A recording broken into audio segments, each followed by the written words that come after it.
जय हिंद। मैं class 9th का केमिस्ट्री यानी रसायन विज्ञान पढ़ा रहा था, जिसके अंतर्गत चैप्टर नंबर 3 परमाणु तथा अणु। परमाणु तथा अणु के टॉपिक में मैं आपको बताया था कि आधुनिक परमाणु सिद्धांत क्या है। उसके बाद हम लोग आज नया टॉपिक ये पढ़ने वाले हैं कि तत्वों के प्रतीक या चिन्ह क्या है। मतलब कि आप जितने भी तत्व जानते हो 118 तत्व, आखिर में इन 118 तत्वों को कैसे दर्शाना है, कैसे लिखना है, कैसे पढ़ना है या कैसे सूचित करना है, ये भी हमें जानना जरूरी है।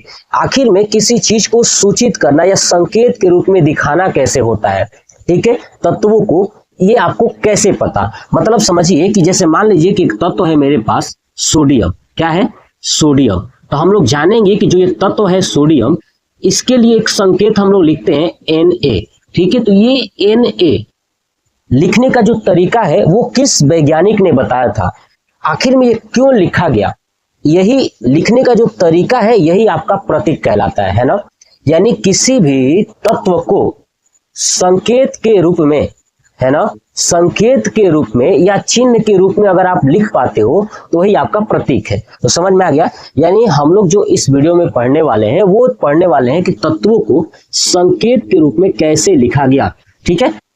क्या डायरेक्ट ये सोडियम को Na कर दिया गया या कुछ अन्य कहा गया, तो चलिए समझते हैं।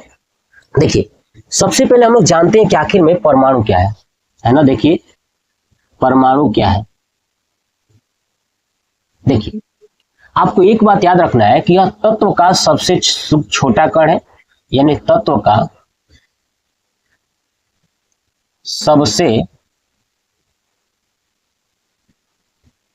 छोटा कण है ना। आपसे अगर पूछ लिया जाए कि तत्व का सबसे छोटा कण कौन सा है, तो वह है आपका परमाणु। तो तत्व का यह सबसे छोटा कण है और खास बात क्या है कि ये अत्यधिक यानी अधिक क्रियाशील है। ये क्या है?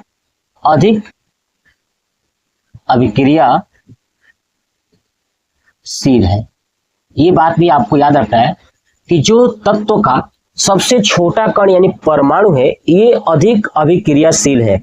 ये कभी भी मुक्त अवस्था में, है ना, मुक्त अवस्था में नहीं पाया जाता, है ना, नहीं पाया जाता। मुक्त अवस्था क्या होता है? यानी स्वतंत्र रूप से नहीं होता है, स्वतंत्र रूप से नहीं होता है। ये बात आप याद रखना है। इतनी पॉइंट्स की परमाणु क्या है, तो परमाणु तत्व का सबसे छोटा कण है जो अधिक अभिक्रियाशील होता है और मुक्त अवस्था में नहीं पाया जाता है, अर्थात स्वतंत्र रूप में नहीं होता है, ठीक है। इतनी बातें आपको याद रखनी ही रखनी है परमाणु से संबंधित। अब परमाणु के अगर प्रकार पूछ दिया जाए तो याद रखिएगा, जो तत्व के प्रकार होते हैं ना, जो तत्व के प्रकार होते हैं, जितने तत्व के प्रकार होते हैं उतने ही परमाणु के प्रकार है। तो तत्व के प्रकार कितने होते हैं, तो आपको बता दूं, 3 होते हैं, धातु, अधातु और तीसरा उपधातु। तो ये भी क्या है, इस परमाणु के प्रकार ये भी हैं। तो बताइए परमाणु के कितने प्रकार होते हैं, तो आप कहिएगा कि जितने तत्व के प्रकार होते हैं उतने ही परमाणु के प्रकार होते हैं। परमाणु क्या है ये भी आपको याद रखना है कि तत्व का सबसे छोटा कण परमाणु होता है जो अधिक अभिक्रियाशील होता है और मुक्त अवस्था में नहीं पाया जाता है, यानी स्वतंत्र रूप में नहीं पाया जाता है। तत्व जो परमाणु का प्रकार है, जितने तत्व के प्रकार होते हैं उतने ही परमाणु के प्रकार होते हैं। क्लियर? चलिए अब एक समझिए कि आखिर में इस परमाणु का आकार क्या है। तो एक बात मैं बता दूं कि परमाणु इतने छोटे हैं कि जो इनका आकार है वो नैनोमीटर में मापा जाता है। किसमें मापा जाता है? नैनोमीटर में। ये भी बात आपको याद रखना है कि परमाणु के कण इतने छोटे हैं कि इनका जो आकार है ना वो नैनोमीटर में मापा जाता है। और आकार में भी क्या, तो इसकी त्रिज्या क्या मापी जाती है? त्रिज्या। यानी परमाणु का जो आकार होता है वो आकार में भी त्रिज्या नैनोमीटर में मापा जाता है। अब आपको एक बात याद रखना है कि 1 नैनोमीटर बराबर 10 के पावर -9 मीटर। ये बात आपको याद रखना ही पड़ेगा कि 1 नैनोमीटर बराबर होता है 10 के पावर -9 मीटर। इतना कॉन्सेप्ट आपको याद रखना ही रखना है। अब चलिए कि हम लोग इतना तो जान गए कि तत्व का सबसे छोटा जो कण है वो परमाणु है। तो अभी तक टोटल कितने तत्व हैं तो मैं आपको बता दूं, वर्तमान में 118 तत्व खोजे जा चुके हैं, है ना। कितने? 118 तत्व खोजे जा चुके हैं, जिसमें से जो धातु है ना 91 और कहीं कहीं कहा जाता है कि 92 भी है, याद रखिएगा। और मैं बात करूं उपधातु की तो इनकी संख्या जो है कि 7 है। कितनी है? और 7 है। और अधातु की बात करें तो इनकी संख्या 20 भी कही जाती है और 21 भी कही जाती है। तो आप देखोगे कि लगभग ये अगर 91, 20 और 7 ऐड करोगे तो ये 118 हो जाएंगे। क्लियर? और ये भी कहा जाता है, तो कौन सा करेक्ट है आपको मैं बता दूं, ये उपधातु 7 होते हैं, ये करेक्ट है। और अगर ये 7 होते हैं तो ये जो धातु है वो 91 करेक्ट माना गया है। तो इसलिए आप ध्यान रखिएगा कि यही वाला सही है, 91, 20, 7। क्लियर? तो टोटल जो है कि 118 तत्व है। अब हुआ यूं कि जब ये तत्व खोजे जा रहे थे तो आखिर में इस तत्वों को लिखना कैसे है, पढ़ना कैसे है, ये कैसे पता चलेगा?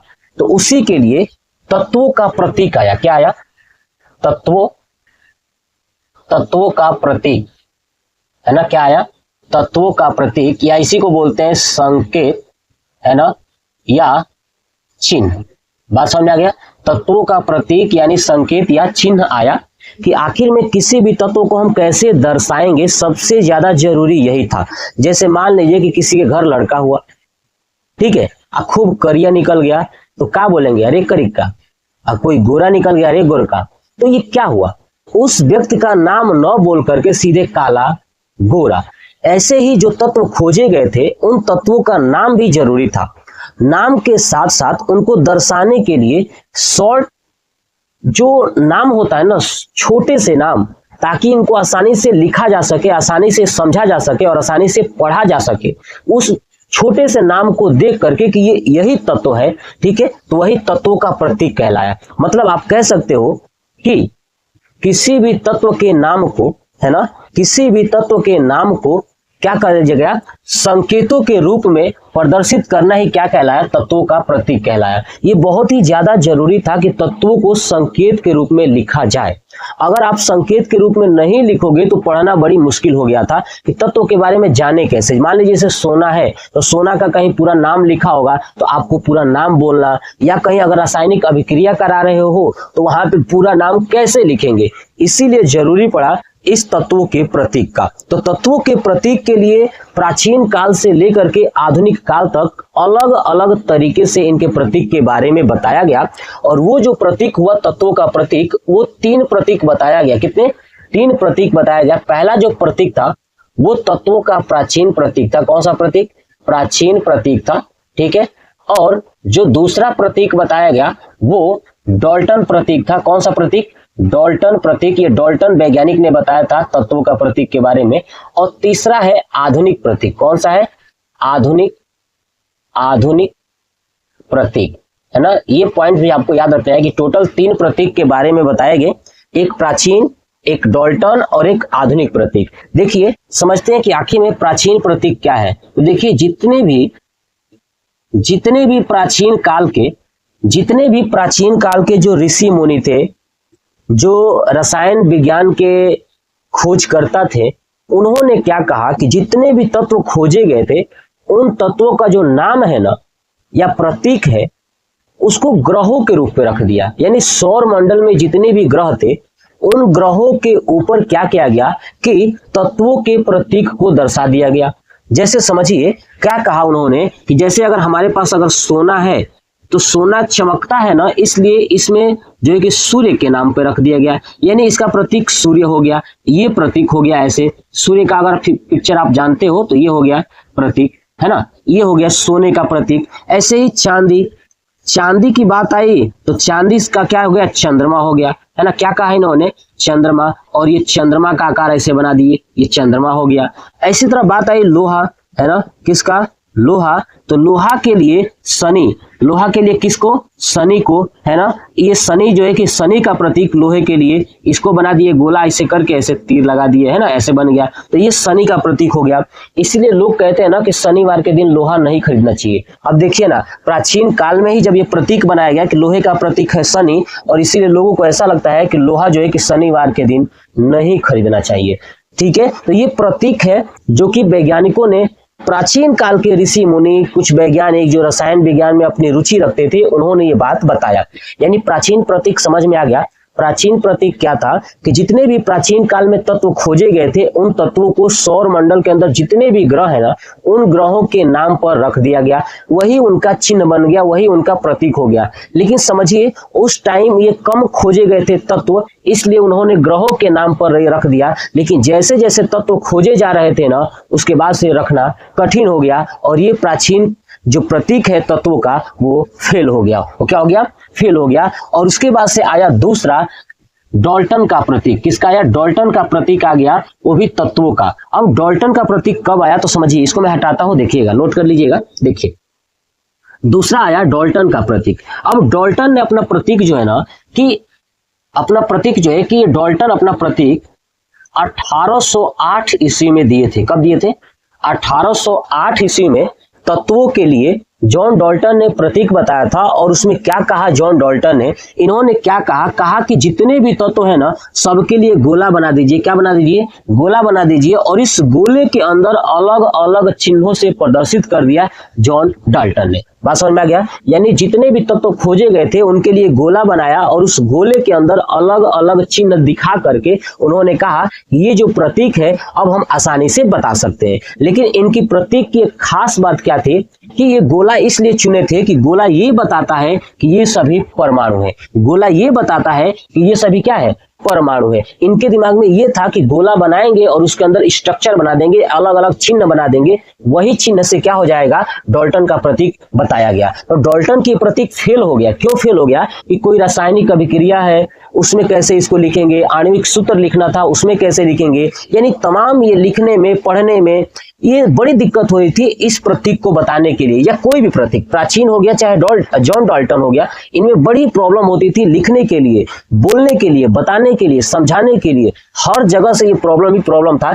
इसीलिए तो इस प्रतीक, प्राचीन के बाद डाल्टन आया। डाल्टन ने भी अपना बताया कि गोला बनाइए और उस गोले में अलग अलग चिन्ह दर्शा दीजिए, और जब अलग अलग चिन्ह बना देंगे तो वही चिन्ह आपका क्या हो जाएगा, डाल्टन प्रतीक कहा जाएगा। तो गोला बना दिया। जैसे समझिए, अब कहा कि अगर एक खाली गोला है, इसका मतलब कि ये ऑक्सीजन है। क्या है ये, ऑक्सीजन है। ये बात हो गई। खाली गोला क्या हो गया, ऑक्सीजन हो गया। अब गोले के अंदर अगर बीच में करिया हो गया, तो इसका मतलब ये हाइड्रोजन हो गया। क्या हो गया, हाइड्रोजन हो गया। देखिए गोले में के अंदर जो है ये बताते गए। अब इन्होंने कहा कि अगर गोला है, अगर इसमें प्लस बना दिए, क्या बना दिए, प्लस बना दिए गोले के अंदर, तो इसका क्या हो गया, तो ध्यान रखिएगा, गोला के अंदर प्लस बन गया तो ये हो गया सल्फर हो गया।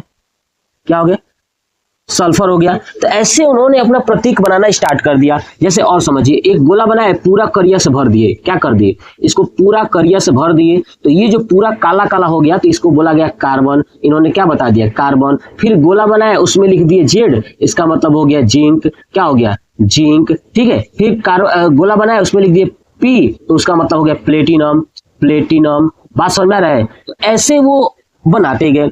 अब बताइए, ये याद करना, समझ में रखना, या किसी रासायनिक अभिक्रिया में ये कैसे दर्शाएंगे, ये गोला बना बना करके किसी रासायनिक अभिक्रिया में, इससे पता ही नहीं चलेगा। क्योंकि आपको ही क्या, हम दुनिया के जो भी इंसान है, सबके दिमाग में एक ही कंफ्यूजन होगा कि ससुरा गोले के अंदर कौन सा पिक्चर बनाना है, वो किस चीज का है। तो ये कठिन हो गया, और इसीलिए ये जो डाल्टन का प्रतीक था ना, वो फेल हो गया। क्या हो गया, फेल हो गया। लोगों ने इसे मान्यता ही नहीं दिया, और इसकी मान्यता रद्द कर दी गई कि ये कोई काम का नहीं है। तो जॉन डाल्टन का जो प्रतीक है, तत्वों का प्रतीक, ये फेल हो गया। उसके बाद आया आधुनिक प्रतीक। क्या आया, आधुनिक प्रतीक। तो चलिए मैं इसे हटाता हूं। देखिए, उसके बाद आया तीसरा आधुनिक प्रतीक। ठीक है। ये आधुनिक प्रतीक आज भी ये चल रहा है। आधुनिक प्रतीक क्या हो रही है, आज भी चल रही है। तो चलिए समझाता हूं कि आधुनिक प्रतीक क्या है। देखिएगा ध्यान से। देखिए, इस आधुनिक प्रतीक के बारे में ना, एक वैज्ञानिक थे जिनका नाम था वर्जिलियस। क्या नाम था, वर्जिलियस। यानी तीसरा जो आधुनिक प्रतीक है, कौन सा, आधुनिक प्रतीक, तत्वों का जो आधुनिक प्रतीक है, ठीक है, इसके बारे में एक वैज्ञानिक थे जिनका नाम था वर्जिलियस। क्या नाम था? वर्जिलियस, है ना। इन्होंने, ये स्वीडन के थे। कहाँ के थे? ये स्वीडन के थे और इन्होंने 1814 ईस्वी में, जो कि इन्होंने आधुनिक प्रतीक दिया, लोगों को बताया कि तत्वों को कैसे लिखना होता है, ये वर्जिलियस ने ही बताया था। और इन्होंने कहा ना कि देखिए, जितने भी तत्व है ना, उनके अंग्रेजी का जो अक्षर है, यानी जो अंग्रेजी में उनका नाम है, उसका पहला लेटर यानी फर्स्ट लेटर जो कैपिटल से होता है, क्या होता है? कैपिटल से, वही इसका प्रतीक हो गया। क्या हो गया? वही प्रतीक हो गया। यानी वर्जिलियस ने कहा ना कि जितने भी तत्व हैं, उन तत्वों का जो अंग्रेजी नाम है, उस नाम का पहला अक्षर जो है कि कैपिटल से लिख करके आप क्या करिए कि बना दीजिए, प्रतीक हो गया। ठीक है, जैसे समझिए एक एग्जांपल, हाइड्रोजन। क्या हो गया? हाइड्रोजन। तो हाइड्रोजन को दिखा दिया कि भैया H से स्टार्ट होता है, इसलिए कैपिटल H हो गया। बात समझ में आ गया?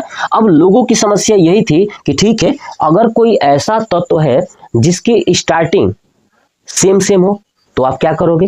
ठीक है, तो इन्होंने कहा कि ठीक है, अगर ऐसा तत्व है जिनका जो है कि सेम स्टार्टिंग है, तो उसका क्या करेंगे कि उसका पहला लेटर लेंगे और उसके जस्ट बाद वाला लेटर लेंगे। तो पहला वाला कैपिटल होगा और दूसरा वाला स्मॉल हो जाएगा। ठीक है, बात समझ में आया? इन्होंने कहा कि या तो किसी भी तत्व को एक लेटर से दिखाएंगे या दो लेटर से। एक लेटर से तब दिखाएंगे जब वो पहला तत्व होगा, यानी जैसे हाइड्रोजन H से, पहली बार मैंने नाम लिया इसलिए H हो गया। अब इसके बाद जब जो भी आएगा जिसका स्टार्टिंग H से होगा, उसमें दो लेटर रहेंगे। जैसे समझिए हीलियम। क्या चीज? हीलियम। अब देखिए हीलियम भी तो H से स्टार्ट है, इसलिए इसका दो लेटर लिया जाएगा, HE। क्या लिया गया? HE। यानी इसी तरह ये आधुनिक जो प्रतीक है, ये प्रतीक जब वर्जिलियस ने दिया तो जितने भी तत्व खोजे जा चुके थे 1814 ईस्वी तक, उन सब पे अच्छे से फिट हो गया। तो जैसे फिट हो गया तो इनके प्रतीक को आधुनिक प्रतीक कह दिया गया और इनके प्रतीक को मान्यता दे दी गई। और ये प्रतीक रासायनिक अभिक्रिया हो चाहे आणविक सूत्र हो, जो भी अगर लिखना होता था, कहीं बताना होता था, तो ये बहुत ही प्रतीक आसान हो गया। इस तरह जो है कि तत्वों का आधुनिक प्रतीक बना। इस तरह एग्जाम में पूछा गया है कि तत्वों के आधुनिक प्रतीक के बारे में किसने बताया था? तो स्वीडन के वैज्ञानिक वर्जिलियस ने 1814 ईस्वी में बताया था। इन्होंने क्या कहा था? इन्होंने कहा था कि जो तत्व का नाम है अंग्रेजी का, उसका पहला लेटर कैपिटल वाला रहेगा। अगर कोई ऐसा तत्व है जो एक मतलब उसका पहला लेटर सेम है, तो क्या किया जाएगा कि दूसरे वाले तत्व का जो है कि पहला लेटर कैपिटल और दूसरा स्मॉल करके उसे दर्शा दिया जाएगा। तो ये तत्वों का क्या था? आधुनिक प्रतीक। अब इसको मान्यता मिल चुका है, अब ये प्रचलित है। जैसे समझिए, और जैसे क्या कहा गया पहले, कार्बन। तो कार्बन को उन्होंने बताया कि देखिए C है, उसके बाद क से स्टार्ट है। इसी तरह एक और आ गया कैल्शियम। क्या आ गया? कैल्शियम। अब आ गया कैल्शियम, तो कैल्शियम आ गया। अब कैल्शियम में तो क्या? Ca यानी नाम से ही स्टार्ट कर दिएगा। जो इसका इंग्लिश लेटर है, ठीक है, वही इंग्लिश वाला ले लिया गया। तो देखिए C से कार्बन हो गया, तो दोबारा अब C नहीं आ सकता क्योंकि कार्बन हो चुका है, इसलिए Ca होगा। ऐसे ही इन्होंने करके सभी तत्वों के प्रतीक को अच्छे से बता दिया, और जब बताया तो लोग जो है कि खुश हो गए। लेकिन एक और समस्या थी, कुछ ऐसे तत्व धीरे धीरे खोजे गए जिनके तत्व के प्रतीक को लिखना कठिन हो गया। तो वो जो तत्व है ना, उनको क्या किया गया? वो टोटल जो है कि 10 तत्व हैं। कितने तत्व हैं? 10 तत्व हैं। और मैं उस 10 तत्व का अभी आपके सामने नाम बताऊंगा, ठीक है, कि उसको किस नाम से हम लोग जानते हैं, और लेकिन उसका रियल नेम क्या है। और वो रियल नेम वो लैटिन नेम है। कौन सा नेम है? लैटिन नेम है। आप याद कर लीजिएगा, ये बहुत बार एग्जाम में भी उनका पूछा गया है। तत्व का नाम दे करके और कहता है कि इसका लैटिन नेम क्या होता है, ठीक है, और उसको प्रतीक कौन सा है। जैसे एक एग्जाम पहला देखिए, पहला कौन सा, पहला तत्व कौन सा है? तो एक तत्व है सोडियम। क्या है? वो है सोडियम। पहला तत्व है सोडियम। अब देखिए सोडियम तो एस से स्टार्ट हो रहा है ना, तो आप सोचोगे कि सर इसका प्रतीक भी एस से ही होगा। ऐसा नहीं है। देखिए सोडियम का जो लैटिन नाम है वो है नेट्रियम। क्या है? नेट्रियम। याद रखिएगा कि सोडियम का जो लैटिन नाम है वो है नेट्रियम। क्या है? नेट्रियम। अब जब सोडियम का नेट्रियम जो है कि नाम है, इसलिए नेट्रियम का जो है कि Na ले लिया गया। क्या ले लिया गया? Na। तो समझ आ रहा है? यानी सोडियम का जो लैटिन नाम है वो है नेट्रियम, इसलिए इसको Na से दर्शाते हैं। किससे? Na से दर्शाते हैं। क्लियर हो गया? यानी सोडियम का प्रतीक Na हो गया। तो इसी तरह टोटल 10 ऐसे तत्व हैं जिनका नाम कुछ अलग हम लोग बोलते हैं, लेकिन उसका प्रतीक कुछ अलग होता है। जैसे दूसरा समझिए पोटेशियम। क्या चीज? पोटेशियम, ठीक है, पोटेशियम, ये है पोटेशियम। पोटेशियम को क्या बोलते हैं? तो बोलते हैं कैलियम। क्या बोलते हैं? कैलियम। और कैलियम के से शुरू होता है, इसलिए इसका प्रतीक क्या है? के है। बात क्लियर हो गया? यानी पहला है सोडियम, सोडियम को क्या बोलते हैं? नेट्रियम, इसका लैटिन नाम है नेट्रियम और इसलिए इसको Na से। उसके बाद दूसरा आता है पोटेशियम, पोटेशियम को क्या बोलते हैं? कैलियम, और कैलियम ये लैटिन नाम हो गया, इसलिए के से स्टार्ट होता है, इसलिए इसका प्रतीक हो गया के। लेकिन हम लोग ये नॉर्मल यूज करते हैं सोडियम पोटेशियम, तो आपको ये लैटिन नाम भी याद रखना है, क्योंकि ये रेलवे ग्रुप डी में और रेलवे ALP में पूछा गया कि इनमें से किस तत्व का लैटिन नाम क्या है, तो आपको ये बताना होगा, ठीक है। चलिए तीसरा समझिए सिल्वर। क्या चीज? सिल्वर। देखिए सिल्वर, सिल्वर जिसे हम लोग चांदी भी बोलते हैं। क्या बोलते हैं? चांदी। तो देखिए सिल्वर का जो लैटिन नाम है ना, ठीक है, अगर आप प्रतीक की बात करोगे तो आपको प्रतीक पता होगा कि Ag बोलते हैं। क्या बोलते हैं इसको? Ag। और Ag से होता है अर्जेंटीनम। क्या होता है?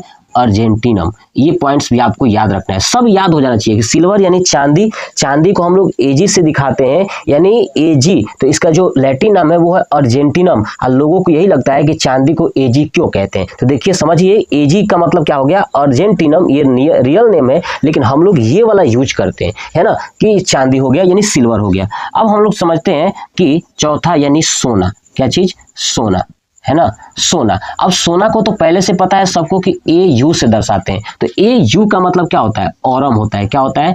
ऑरम। तो यानी आपको समझ में आएगा क्या क्या? सोडियम, पोटेशियम, सिल्वर और सोना, ठीक है। सोडियम को नेट्रियम यानी Na से प्रतीक से, पोटेशियम को कैलियम यानी K से, सिल्वर यानी चांदी, अर्जेंटीनम यानी Ag से, सोना यानी ऑरम यानी Au से, ठीक है। तो ये आपको 4 याद हो गया। चलिए अब पांचवा देखिए, पांचवा हम जानते हैं आयरन। क्या चीज?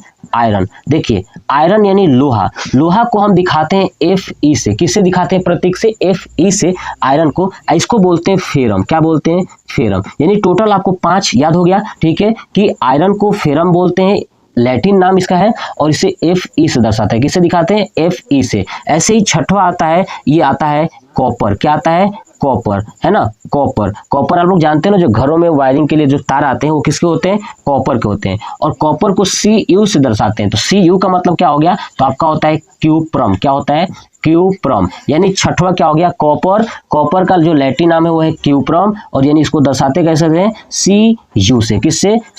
Cu से, ठीक है। उसके बाद आता है सातवां, सातवां आता है आपका, याद रखिएगा, पारा। क्या आता है? पारा। पारा तो बोलते हैं, पारा को क्या दिखाते हैं? Hg से दिखाते हैं। नहीं तो सबको पता है कि Hg से, Hg का मतलब क्या होता है? तो हाइड्रा, ठीक है, हाइड्रा गायरम। क्या होता है? हाइड्रा गायरम, है ना। पारा यानी Hg, Hg का मतलब क्या है? हाइड्रा गायरम। क्या होता है? हाइड्रा गायरम। ये समझ में आ गया। चलिए आठवां जो आता है वो आता है लेड। लेड यानी सीसा, है ना, नॉर्मल भाषा में लोग क्या बोलते हैं? सीसा। और सीसा को कैसे दिखाते हैं? Pb से। किससे दिखाते हैं? Pb से। और Pb का मतलब क्या होता है? प्लम्बम। क्या होता है? प्लम्बम। ये ध्यान रखिएगा, Pb का मतलब क्या होता है? प्लम्बम, है ना। Hg का मतलब हाइड्रा गायरम, Cu का मतलब क्यूप्रम, Fe का मतलब फेरम, Fu का मतलब Au का मतलब ऑरम, Ag का मतलब अर्जेंटीनम, और K का मतलब कैलियम, और Na का मतलब नेट्रियम। तो ये हो गया 8। अब चलिए 9 नंबर। 9 नंबर जानते हैं एक टीन। क्या है? टीन। ये भी आपने सुना होगा, इसको Sn से बोलते हैं। Sn मतलब कि Sn से दर्शाते हैं, तो टीन। इसको बोलते हैं स्टेनम। क्या बोलते हैं? स्टेनम। याद रखिएगा 9 नंबर क्या हो गया? स्टेनम, ठीक है। चलिए अब मैं एक और बताता हूं, इसको हटा दूं, अब नोट कर लीजिएगा। चलिए 10वां नंबर देखिए, 10वां नंबर जो है कि आपका आता है टंगस्टन। क्या आता है? टंगस्टन। ये तो आप लोग जानते हो ना, बल्ब में प्रयोग होता है टंगस्टन। ये है टंगस्टन। टंगस्टन को किससे दिखाते हैं? तो सबको पता है कि W से। आखिर में W का मतलब क्या होता है? तो W का मतलब होता है वुल फ्रेम। क्या होता है? वुल फ्रेम।